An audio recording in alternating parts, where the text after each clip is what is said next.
Fala turma, tudo bem? Professor André Eduardo para darmos continuidade ao assunto de pilhas. Nessa aula em específico, pessoal, nós vamos realmente ver o que é uma pilha, o histórico de uma pilha, como que ela funciona. E o grande responsável por essa invenção foi Alexandre Volta, que gerou a primeira pilha em torno de 1800.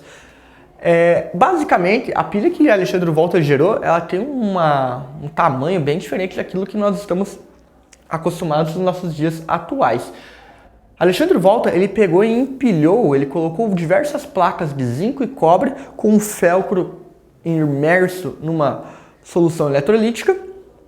Ele realmente fez uma pilha disso para conseguir ter um potencial mensurável. Por isso que o nome pilha é pilha, porque ele vem de empilhar, na qual ele empilhou esses discos com o felcro, com essa solução eletrolítica, para conseguir ter uma quantidade suficiente de material para mensurar o potencial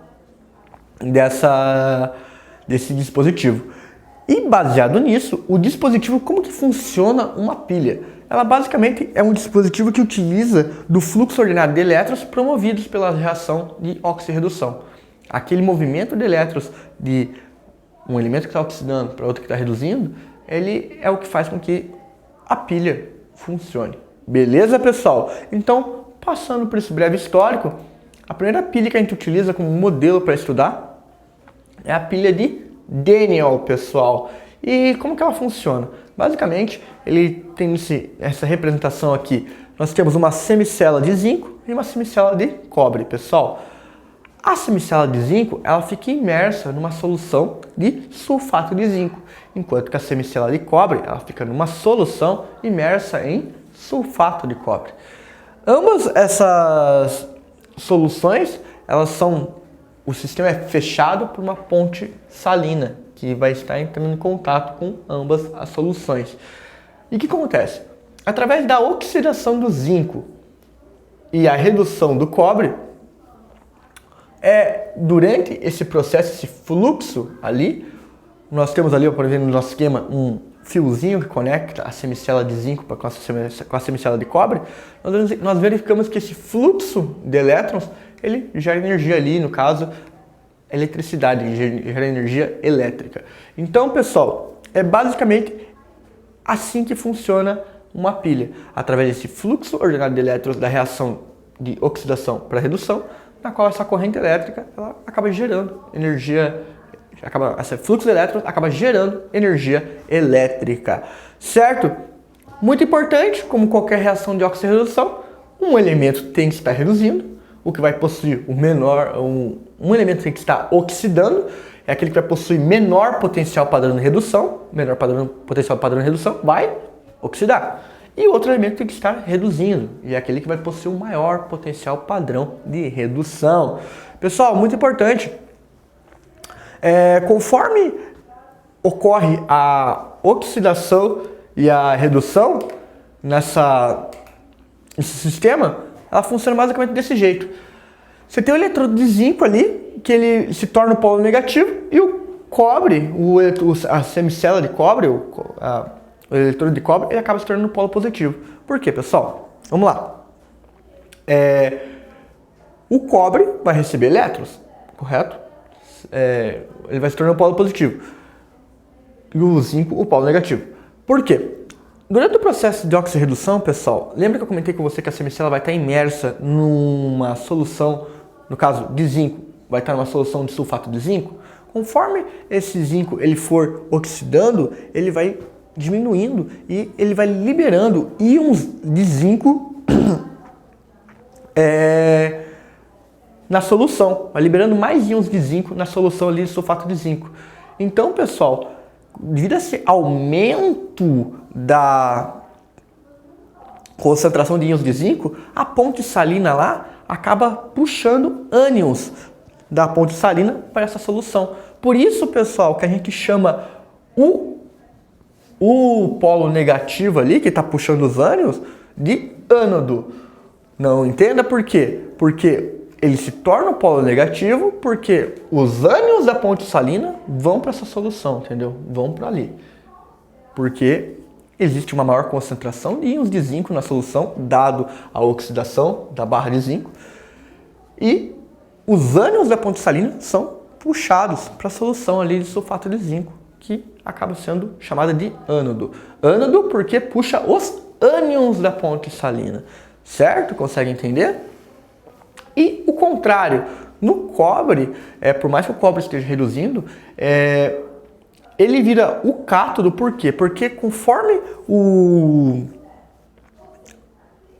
cobre ele vai reduzindo, ou seja, ele vai receber esses elétrons, ele vai buscando os íons da solução de sulfato de cobre e agregando massa. Olha ali, pessoal, olha como que fica a barra ali, o eletrodo de cobre. Ele agrega massa, ele recebe massa, ele retira os íons da solução e coloca, fixa junto com aqueles elétrons. Porque aqueles elétrons que ele está recebendo tem que ir para algum lugar, tem que ficar agregado em algum lugar, tem que ser alocado em algum momento.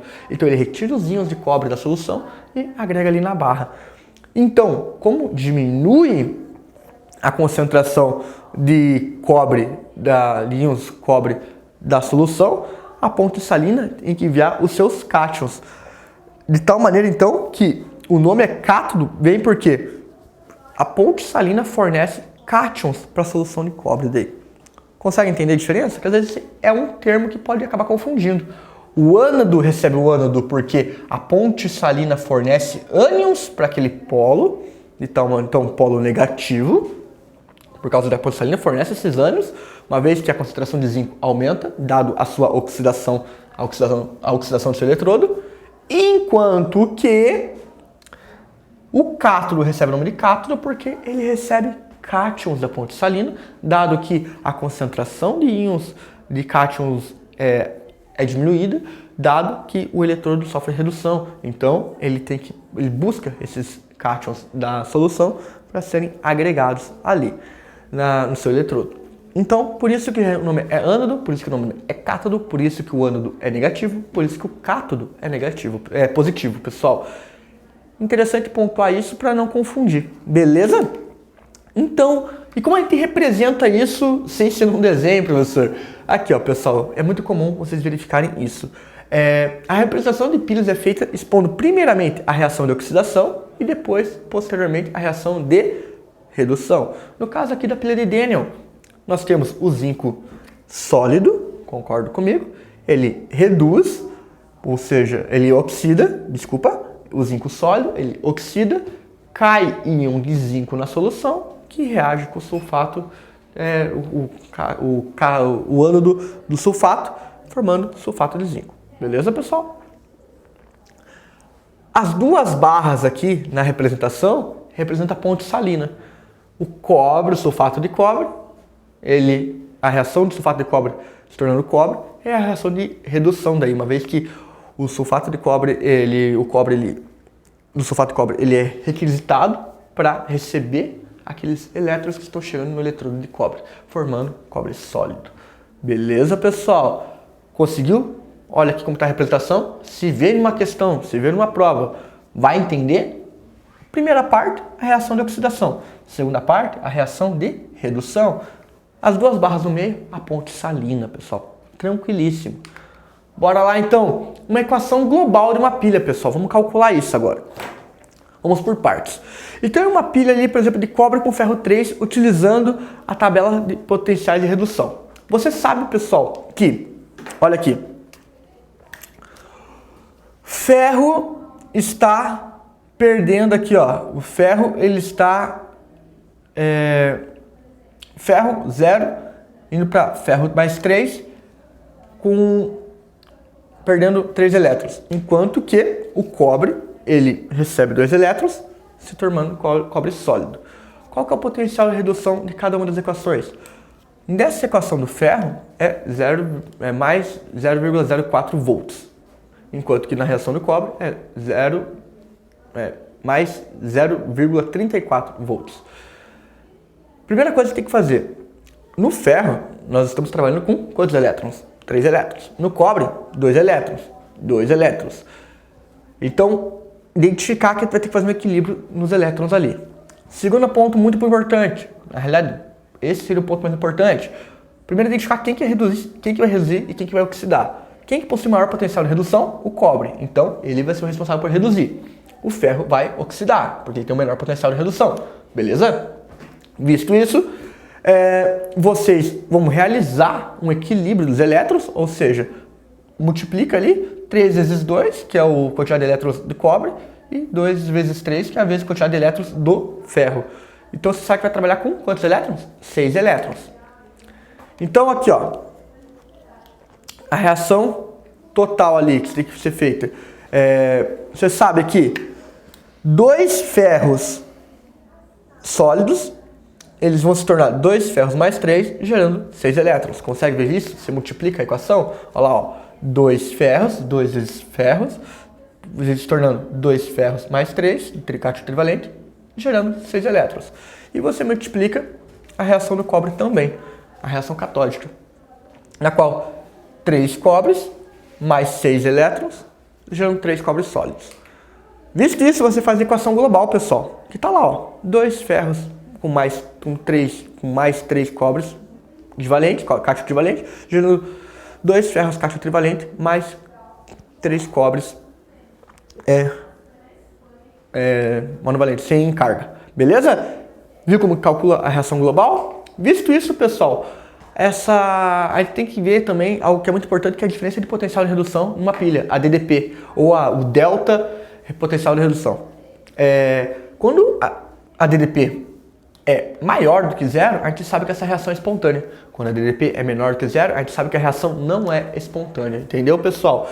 Como calcula isso? Sempre o maior potencial de redução menos o menor potencial de redução. Beleza? Visto isso, vamos aplicar o conhecimento agora. Vamos lá.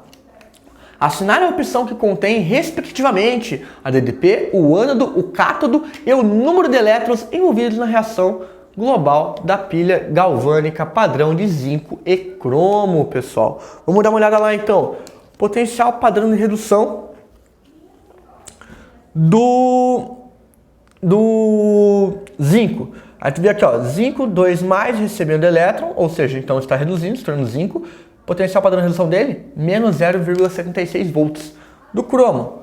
Cromo também está recebendo 3 elétrons, se tornando cromo sem carga.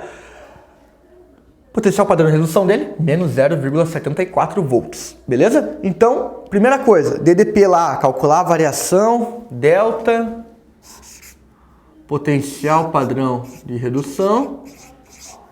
Qual que é a equação? É o maior menos o menor, concordam comigo? Então, qual que é o maior potencial padrão de redução aqui? Menos 0,74 volts. Menos o menor, que é menos 0,76 volts. Concordam? Beleza? Menos com menos aqui, pessoal, mais, né? Regrinha matemática. Então, delta E reg é igual a menos 0,74 mais 0,76. Fazendo essa equação aqui, essa soma aqui, você vai ver que vai ser mais 0,02 volts. Concordam comigo? Então, pessoal, primeira coisa que você vai identificar é mais 0,02 volts. Então, aqui, ó, já vai ficar entre a alternativa B e E. E ele pede para identificar, pessoal, o ânodo, o cátodo e o número de elétrons envolvidos nessa reação, pessoal. Então, o que vai ser o ânodo? O ânodo é aquele que vai receber que vai ser o que vai oxidar, concorda comigo? Lembra lá? O ânodo, no caso era o zinco na última, ele oxida. Então, se ele oxidar, ele vai ser o que vai possuir o menor potencial padrão de redução. No caso aqui, então, pessoal, quem possui o menor padrão de redução? O zinco. Então, zinco. Você já mata aqui a questão. Zinco. O cátodo vai ser o cromo mais 3. E quantos elétrons vão estar envolvidos nessa reação? 2, 3. Lembra que tem que fazer a multiplicação lá, a equação global disso daqui. Você vai ter que fazer 2 vezes 3 aqui, que é a quantidade de elétrons dessa equação. E essa equação aqui, vezes 2, que é a quantidade de elétrons dessa equação aqui, dessa semi-reação. Então, alternativa B de bola. Beleza, pessoal? Tranquilíssimo, né? Próximo exercício. Para fixar ainda mais. Olha lá. Determina o valor do DDP da pilha de cálcio com chumbo, pessoal. Sabendo que a reação aqui do potencial padrão de redução do cálcio, ele possui potencial padrão de redução de menos 2,76 volts e o chumbo menos 0,13 volts. Pessoal, já olhamos aqui. Quem que está oxidando aqui? É o cálcio. Concorda comigo? Olha aqui na equação. Cálcio, ponto salina, chumbo. Ele está perguntando qual que é a DDP. Fácil, pessoal. DDP é a mesma coisa aqui. Variação do potencial padrão de redução. O que vai fazer? O menor menos o maior. O maior menos o menor. O maior é menos 0,13 volts. Menos o menor, que é menos 2,76 volts. Concorda comigo? Pessoal, aqui ó, regra matemática, não esquece, aqui ó, menos com menos, mais. Logo, a variação do potencial padrão de redução é igual a menos 0,13 volts mais 2,76 volts, gerando, pessoal,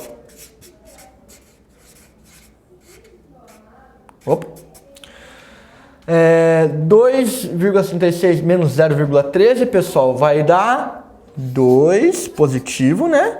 2,63 volts, pessoal, que é correspondente à alternativa B. B de bola. Beleza? Para fechar, pessoal, liquidar de vez, mesma coisa aqui, ó, pessoal. Ele pede aqui, ele dá o valor, ele pede para calcular o valor delta E da célula representada.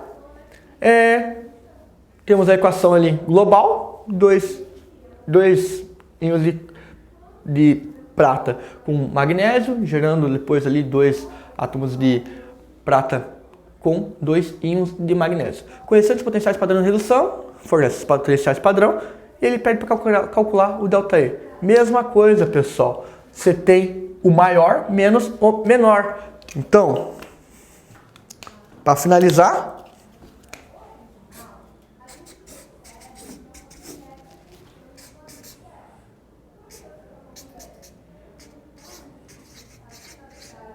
igual o maior, 0,80 volts, menos o menor, que é menos 2,37 volts, menos com menos, mais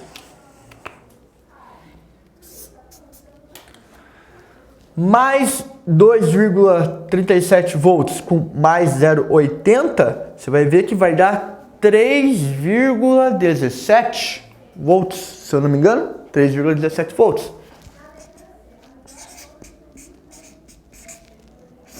Positivo. Beleza, pessoal? Viu como que é fácil? Tranquilíssimo, pessoal. E só pode assustar às vezes, porque você vê umas 2, 3 equações químicas assim, tipo, nossa, não, calma. Retira os dados, trabalhe em cima dos dados com calma, eu garanto que vai dar tudo certo. Pessoal, para casa, Apostila de Química, volume 2, página 411 e 412. Beleza? Grande abraço, professor André. Tudo melhor para vocês sempre. Valeu!